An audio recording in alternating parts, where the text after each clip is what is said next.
Ok, donc pour retourner à l'analyse, pardon, j'avais juste deux, trois petits trucs à dire parce que c'est des choses qui vont être intéressantes à mon sens. Je trouve que cet épisode était très très bien. Attendez. Ok, pas que. Voilà. Donc, on a eu déjà York qui arrive, un peu de fan service, un peu aussi de CGI qui est plutôt bien passé. Ça m'a pas trop dérangé pour les bateaux. Et même pour. Je crois qu'il y a eu certaines techniques de CGI. Si je me trompe pas, des fois, on voyait juste la main du personnage. La main était en CGI et tout le reste n'était pas en CGI. Donc, à voir si c'est bien utilisé, ça passe bien parce que là, je n'ai pas été choqué. Ensuite, ça c'est au niveau de la technique. Ensuite, on a vu Kizaru et du coup Saturne qui arrivent aux abords de Egghead, qui sont proches, très très proches d'arriver. Donc on va avoir le côté Kizaru qui atterrit sur l'île, le côté discussion avec Saturne. D'ailleurs, je vous avais fait part de ma petite théorie qui pourrait être pas mal, c'est que imaginez que dans le verre de Saturne, ce soit pas du vin mais du sang, et qu'en fait ils boivent du sang pour justement avoir le pouvoir de jouvence, j'ai envie de dire, le pouvoir d'immortalité, et qu'en fait ce serait du sang spécial qu'ils pourraient boire, et justement ça permettrait de les faire revivre. Ça aurait un petit écho avec le Green Blood, ça aurait un petit écho avec tout ce qui est théorie du complot, là, avec les faits que boire du sang, par exemple, de jeunes enfants, comme les vampires de jeunes vierges, et ben ça permettrait justement la longévité, hein, comme les vampires, tout ça. Donc potentiellement que le côté démoniaque, vampire, on a vu Mio qui avait une petite inspiration vampire. Donc est-ce que tout ça serait pas une théorie potable? Je pense qu'il y a peut-être quelque chose à tirer. Donc imaginez que c'est du sang et pas du vin qu'il y a dans son verre. Et ben ça pourrait porter à confusion, ça ferait vraiment démoniaque, ça irait bien avec le cadre et tout. Donc petite théorie, je vous laisse en juger les gars. N'hésitez pas à me dire si ça vous inspire ou pas. Donc ensuite, on a vu donc tous les chercheurs donc fuir l'île. Donc ça, c'est bien fait. Parce que du coup, Sentomaru, on ne sait pas vraiment où elle est, hein. On a vu qu'elle a perdu son combat, qu'elle s'était fait poignarder, qu'elle était vraiment en détresse. Donc est-ce qu'elle est encore sur l'île, là, dans les scans, en mode mort et c'est terminé? Ou est-ce qu'elle a réussi à quitter l'île à bord du bateau, justement? Je ne sais pas, mais il me semble que le bateau était parti avant qu'on la voie. Enfin, ouais, avant qu'on la voie une dernière fois. Donc ça se peut qu'elle soit encore sur l'île et que malheureusement personne ne puisse la sauver. C'est vrai qu'il y a pas mal de personnes qui sont encore sur l'île et qu'on ne sait pas trop ce qu'ils vont devenir. On peut parler de Stussy, on peut parler du coup des Vegapunk, hein, donc Lilith et Atlas qui sont toujours sur l'île. Après, Lilith, elle est dans le bateau des Mugiwara, donc ça va, mais Atlas, on ne sait pas comment elle va s'en sortir. Edison, qui est censé être mort, on m'a dit ça dans les commentaires, mais gros, les gars, je n'ai pas la vision exacte de le voir mourir. La dernière fois qu'on l'a vu, il parlait à Stussy, à l'escargophone, et il n'y a pas eu de suite à ça. Est-ce que vous avez vraiment une case, peut-être que j'ai loupé ou que j'ai tout simplement oublié? N'hésitez pas à me mentionner dans les commentaires, parce que franchement, pour moi, il n'est pas mort. Voilà, les gars, franchement, perso, pour moi, il est vraiment pas mort. Donc, on n'a juste pas vu sa fin. Donc, peut-être qu'il s'est éteint et que je ne l'ai pas vu. Peut-être une petite case où il fermait les yeux et que du coup, on pouvait supposer qu'il était mort. Mais bon, si c'est supposé mort, ça marche pas. Parce que tous les Vegapunk qui sont morts pour l'instant, on en est sûr et certain. On a vu par exemple Pythagore dans cet épisode qui était mort. Et lui, il s'est fait écrabouiller la tête. On a vu Shaka qui était mort. Il s'est pris une balle dans le crâne. Et même si on aurait pu dire, moi au début dans ma tête, je me suis dit, j'avais un espoir. Je me disais peut-être qu'elle a visé là, tu vois, genre sur le côté. Ça lui a percé l'oreille, genre en mode. Et du coup, le sang a giclé de là. Et qu'en fait, il est pas vraiment mort. Et ben non, il est vraiment mort. Parce qu'elle est arrivée vers lui. Elle lui a remis une balle alors qu'il était au sol. Donc là, pour vous dire, il est vraiment KO. Ça va être vraiment ultra difficile de le faire revivre. Bon, après, on peut toujours théoriser sur les organoïdes, etc., etc. Mais pour l'instant, l'espoir de le faire, de le revoir, hein, même si moi c'était mon personnage préféré des Vegapunk, bah il est maigre, hein, il est maigre l'espoir de le revoir. Donc en tout cas, voilà. Pour les Vegapunk morts, là on en a deux et c'est définitivement terminé pour eux. Je vois pas comment on pourrait les faire revenir, mis à part la reconstruction complète, la reconnexion, etc. Donc voilà, il y a beaucoup de choses à faire pour les revoir revenir. Donc ensuite on a vu tous les personnages. Donc ça, c'était une construction assez spéciale au niveau de tous les personnages. Pourquoi? Parce que ça montre un petit peu la fin de la première partie d'Egghead, c'est-à-dire avant l'ellipse.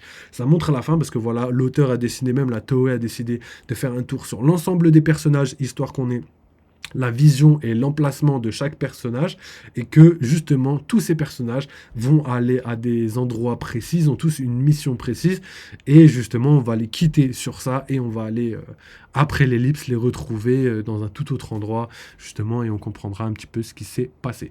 Donc en tout cas voilà pour ce qui est des personnages. On a vu donc Robin et Chopper qui discutaient. Et Robin, vu qu'elle est très intelligente, elle est en train de réfléchir avec Atlas, hein, qui elle aussi est très intelligente, et se demandait où pourrait être justement le Stella, etc. Parce que tout le monde est à la recherche du Stella. Et du coup, ils ont pensé au fait qu'il y avait une partie du laboratoire qui a été abandonnée. Et du coup, c'est le sous-sol du labo. Et c'est là, du coup, qu'est le Stella. Donc voilà, ils vont se diriger là-bas.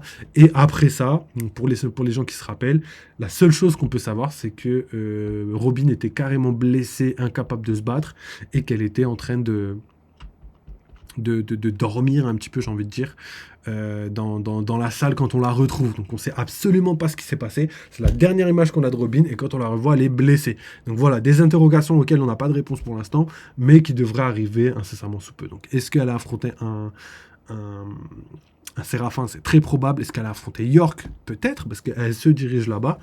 En tout cas, ce qui est sûr, c'est qu'il s'est passé quelque chose de très étroit et de très dangereux, en tout cas pour que Robin soit autant blessé, et on n'a pas d'autres informations sur ça. Donc voilà, ensuite on a Sanji qui est avec Nami et qui se bat avec Jinbei. Donc là, pareil, hein, pas de souci à se faire, hein, il va être fatigué un petit peu, mais bon, voilà, normalement il devrait arriver à ses fins assez facilement. Ensuite, on a Zoro, Lucci, Kaku et, et Luffy. Donc c'est la partie un petit peu baston de l'épisode, hein. Et là on voit quoi? On voit très clairement que bah voilà, ils échangent des coups, il y a une partie combat, ça dure un peu longtemps. Et aussi, surtout, le plus important pour moi, c'est le fait qu'ils se séparent. Donc là, on a la séparation complète de Zoro qui va être accompagné par Kaku. Et en plus, c'est bizarre parce que c'est Luffy qui demande à Kaku, en l'insultant pour Kaku, de Usopp, qui lui dit Usopp, tu peux aller le suivre, sinon il va se perdre. Et Kaku qui obéit, du coup, c'est trop marrant. Et bah, du coup, c'est parfait parce que voilà, ça explique pas mal de choses. Donc Zoro qui est parti à la poursuite de Mihawk, du S-Hawk, parce que voilà, c'est le petit est parti et a décidé d'éliminer les personnes les plus faibles avant de s'attaquer aux plus forts. Donc voilà, ensuite on a il y a 2 semaines en arrière, donc c'est pas un flashback, mais on peut l'appeler comme ça, il est tout petit, où on voit justement quelqu'un téléphoner au gouvernement mondial, même à la marine d'abord, qui va après parler au gouvernement mondial, et qui va dire que Vegapunk fait des recherches sur le siècle oublié, et qu'au final, la marine ou le gouvernement mondial va envoyer des hommes pour enquêter là-dessus. Et à chaque fois que les hommes vont enquêter là-bas, ils vont justement tous disparaître les uns après les autres. Et c'est très bizarre. Pourquoi? Parce qu'en fait, c'est York qui les aura kidnappés. Et du coup, en fait, la personne qui a appelé, c'est aussi York. Donc elle a appelé pour dire, pour faire envoyer des hommes, et les hommes, au lieu de leur montrer des preuves ou des trucs comme ça, elle a décidé de les capturer. Donc ce qui va intéresser, je pense, euh, de plus en plus le gouvernement mondial, et c'est ça un petit peu qu'a recherché, c'est d'attirer l'attention du gouvernement mondial pour que justement il fasse des recherches sur York, et tout le reste, quoi, tout simplement. Sur le siècle oublié, Vegapunk, etc., etc. Et du coup, York, on le sait plus tard, va leur proposer un marché. Donc voilà, deuxième partie de l'épisode. Donc là, on voit un petit peu la révélation, hein. Je pense que c'est ce qui est le plus flagrant. C'est la révélation que York, c'est la traître, hein, tout simplement, hein, et que c'est elle qui a appelé la marine, qui a foutu un peu la merde, on va dire. Et du coup, bah, elle parle à Vegapunk, elle a tué Shaka. Et là, s'ensuit les dernières informations qu'on va avoir avec Luffy. Et en plus de ça, on a vraiment plus d'infos après ce moment-là précis de l'île. Et quand on va la retrouver, on la retrouvera pas en position de force, mais en position de faiblesse. Donc voilà, ça va être très très fort de la part d'Oda. Petite ellipse hyper bien calée, hyper bien faite. Et au final, c'était pour moi une masterclass de narration. J'espère qu'un jour on aura les événements qui se sont passés en vraiment en vite fait, hein, même un demi-chapitre suffira. Mais juste pour voir ce que tout le monde a fait pendant ce temps-là, ce qui s'est passé, pourquoi Robin a été blessé, comment ils ont réussi à tous se rejoindre autour de York.